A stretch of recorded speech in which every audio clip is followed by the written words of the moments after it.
ओम हर हर महादेव। आप सभी भक्तजन कैसे हैं? हमको आशा है कि हमारी माता रानी की कृपा से, शिव जी की कृपा से आप सभी लोग अच्छे ही होंगे। गुप्त नवरात्रि चल रही है जो कि अब खत्म होने वाली है। तो इस समय माँ की 10 विद्याओं का पाठ किया जाता है तो अति फलदायी होता है। जो तंत्र मंत्र आपके ऊपर जो लोग करते हैं उसका कोई प्रभाव नहीं होता यह कथा सुनने से। जो लोग माँ की पूजा करते हैं, आराधना करते हैं, उन्हें परम सुख मिलता है, सुख समृद्धि घर में आती है, घर में मंगल ही मंगल होता है। इस बार हमारी माता रानी, मैंने गुप्त नवरात्रि के जो पूजन बताई थी, जो स्थापना विधि बताई थी, कि उसमें जो शॉर्ट वीडियो में बताई थी कि माता रानी हाथी पे सवार होके आने वाली है, वर्षा होगी। तो आप देख ही रहे होंगे कि माता रानी हमारे हाथी पे सवार होके आई हैं। जब से नवरात्रि शुरू हुई है तब से मूसलाधार बारिश हो रही है। ये आप भी जान पाए होंगे कि यह सत्य है कि असत्य है।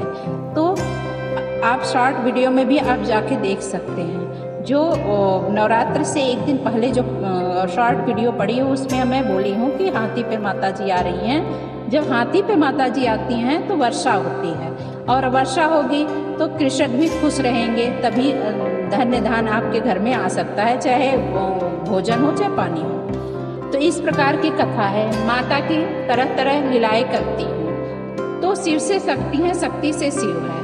जब आप शिव को पूजते हैं तो शक्ति को जरूर पूजना होगा, और जब आप शक्ति को पूजते हैं तो शिव को जरूर पूजना होगा, क्योंकि यही शक्ति हैं, यही शिव की स्वरूपा हैं। तो इन्हीं को आप जब पूजेंगे तभी आप जीवन में आपका मंगल होगा। क्योंकि आप शिव को पूजेंगे, आप पार्वती को नहीं पूजेंगे तो शिव खुशी नहीं होंगे। इसलिए जब पार्वती के माता के रूप में, सती माता के रूप में, उनकी 10 विद्याओं के रूप में हमारी माता रानी है, तो उनकी आप सेवा करेंगे, उनकी आप पूजा करेंगे तो हमारे शिव जी भी प्रसन्न हो जाएंगे। तो इसलिए यह आप सब जानते हुए आप कथा की ओर आगे बढ़िए और देखिए कि माँ की 7वीं कथा क्या है। माँ की 7वीं कथा है धूमावती माता का कथा। जो सती के जो 10 रूप निकले थे, शिव जी के सामने जो 10 रूप प्रकट हुए थे, और माता ने जो 10 रूप दिखाया था उसमें 6 रूप तो मैं आपको बता दी हूँ, जो कि 7वां रूप है धूमावती माता। धूमावती माता का कोई स्वामी नहीं है, इसलिए वह विधवा माता मानी गई है, लेकिन ये शिव जी की ही एक स्वरूपा है। इसलिए इनकी साधना करने से जीवन में निडरता, निश्चलता आती है। इनकी साधना प्रार्थना से आत्मबल बल बढ़ता है और विकास होता है। इस महाविद्या के फल से धूमावती माता, जो भी लोग माता की पूजा करते हैं तो वो शुक्री के रूप में प्रत्यक्ष होकर प्रकट होती हैं और सभी कष्टों को दूर कर जाती हैं, सभी शत्रुओं का नाश कर देती हैं। ये प्रलय महाप्रतापी तथा सिद्ध पुरुष के रूप में उस साधक की ख्याति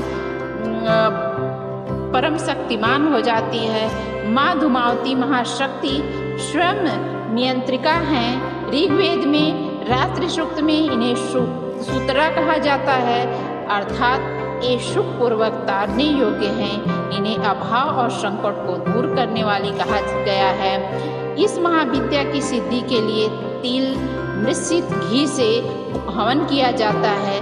धूमावती माता महाविद्या के लिए एक भी जरूरी किसी व्यक्ति सात्विक नियम, संयम और निष्ठा को पालन करने वाला, लोभ लालच से दूर रहे, क्योंकि यह सब हमारी माता रानी को पसंद नहीं है। मांस मदिरा का सेवन नहीं करना चाहिए, नहीं तो धूमावती माता का यदि आप पूजा करते हैं, अर्चना करते हैं, मंत्र पढ़ते हैं तो सब नष्ट हो जाता है।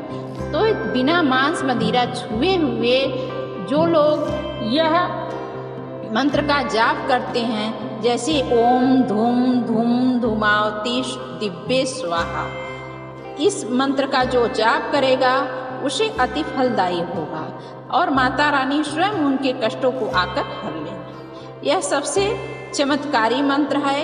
ये मोती के माला से 9 बार किया जाता है, लेकिन इसमें ये जरूरी है कि वो जो भी व्यक्ति कुछ खाता पीता है तो यह पाठ नहीं कर सकता। और अगली माता रानी है बंगलामुखी। जो बंगलामुखी है वो सती की ही 8वीं महाविद्या है। माता बंगलामुखी की साधना युद्ध में विजय पाने के लिए, शत्रु पर को नाश करने के लिए किया जाता है। शत्रुवंश जो आपका शत्रु है, ये नहीं कि किसी का अहित करने के लिए करें, किसी का भला करने के लिए भी ये मंत्र किया जाता है। जो आप करेंगे, आपके शत्रु जो होंगे वो दूर हो जाएंगे, लेकिन आप किसी का जैसे बुरा करने के लिए ये मंत्र नहीं करिएगा, नहीं तो आपको आपके साथ अच्छा नहीं होगा। यह शत्रुओं का नाश करने के लिए किया जाता है। बंगलामुखी के देश में 3 स्थान हैं। कृष्ण और अर्जुन ने, जब कृष्ण और अर्जुन ने महाभारत में युद्ध हो रहा था, तब इन्होंने, कृष्ण जी ने स्वयं और जो अर्जुन जी हैं स्वयं बंगलामुखी की पूजा किया था और अर्चना किया था। इसलिए वह युद्ध भूमि में अपने शत्रुओं पर विजय प्राप्त किया था। इसलिए बंगलामुखी माता का जो लोग जप करते हैं उनके शत्रुओं का नाश होता है। जिनकी साधना सप्तऋषि ने वैदिक काल के समय में किया था, इनकी साधना जहाँ घोर शत्रु अपने ही विनाश बुद्धि से पराजित हो जाते हैं। क्योंकि जो लोग आपके ऊपर हावी हैं, यदि आप बिना कहे माता जी का नाम लेते हैं, बंगलामुखी का नाम लेते हैं, तो वो शत्रुओं पर विजय पा जाते हैं और निष्कंटक तथा लोकप्रिय बन जाते हैं जीवन में, और सब लोग उनको सम्मान देते हैं। इनका मंत्र इस प्रकार से है: ओम ह्रीं बंगलामुखी दिव्ये ह्रीं ओम स्वाहा। हल्दी या कांच की माला से 8 बार जाप किया जाता है। बंगलामुखी माता को कौन नहीं जानता। भारत में बंगलामुखी के 3 प्रमुख ऐतिहासिक मंदिर माने गए हैं, जो कि क्रमशः दतिया मध्य प्रदेश में, कांगड़ा हिमाचल प्रदेश में तथा नलखेड़ा जिला शाहपुर मध्य प्रदेश में है। तीनों का अपना अपना अलग अलग स्थान है, अपना अपना महत्व है। जो लोग जहाँ भी इस माता को पूजते हैं उन्हें परम सुख प्राप्ति होती है। और 9 सती माता के महाविद्या हैं, जो कि मातंगी। मातंगी माता शिव का नाम है, जो मतंग, इसी से माता की एक नाम है मातंगी। शिव की यह शक्ति असुरों को मोहित करने वाली, साधकों को अभीष्ट फल देने वाली, गृहस्थ जीवन को श्रेष्ठ बनाने के लोग इनकी पूजा करते हैं। अक्षय तृतीया अर्थात वैशाख शुक्ल पक्ष की तृतीया को इनकी जयंती मनाई जाती है। यह श्याम वर्ण और चंद्रमा को मस्तक पर धारण करती हैं। यह पूर्णतया वांग देवी की ही मूर्तियां हैं।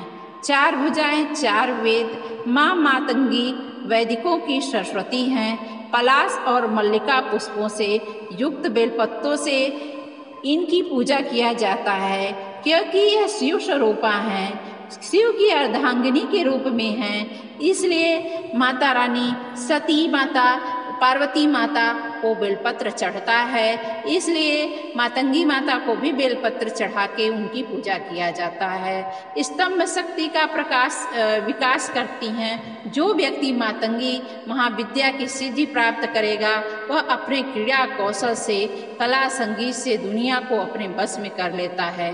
वशीकरण में भी यह महाविद्या कारागार मानी जाती है। स्फटिक से 12 माला, स्फटिक का जो 12 माला होता है उससे किया जाता है। ओम ऐं भगवती मातंगेश्वरी ह्रीं स्वाहा। इस तरह से आप जाप कर सकते हैं। तो 10वीं महाविद्या है कमला। कमला माता, माता सती की 10वीं महाविद्या है, जो कि दरिद्रता, संकट, गृह क्लेश और अशांति को दूर करती हैं। कमला रानी, इनकी सेवा करने से भक्त के जीवन में सुख समृद्धि आती है, शांति आती है। श्वेत वर्ण के 4 हाथी सूंड में सुवर्ण कलश लेकर सुवर्ण के समान कांति लिए हुए माँ को स्नान करा रहे हैं। कमल पर आसीन, कमल पुष्प धारण किए माँ शोभित होती हैं। सुख समृद्धि, धन, नारी, पुत्र, पुत्रादि के लिए इनकी साधना किया जाता है। इनकी महाविद्या साधक नदी तालाब समुद्र में गिरने वाले जल में अकंठ डूबकर की जाती है। इनकी पूजा करने से व्यक्ति साक्षात कुबेर के समान धनी और विद्यावान होता है। व्यक्ति का यश और व्यापार प्रभुत्व संसार में प्रचारित हो जाता है। कमला माता का मंत्र इस प्रकार से है। कमल गट्टे की माला से रोजाना 10 माला किया जाता है। हसो जगत प्रसूतये स्वाहा, इस प्रकार करके 10 माला प्रतिदिन जाप किया जाता है। और यह माता की 10 महाविद्या आपको कैसी लगी? आप 10 विद्याओं को जानना चाहते हैं, पढ़ना चाहते हैं तो आप वीडियो को पूरा देखिए, जिससे कि आपके समझ में आए। इसलिए मैं लास्ट में बोल रही हूँ कि आपका टाइम वेस्ट ना हो, बिना वेस्ट किए हुए आप वीडियो देखिए। फिर आपको अच्छा लगता है तो सब्सक्राइब करिए, और नहीं तो आप वीडियो ऑफ कर सकते हैं। ओम हर हर महादेव।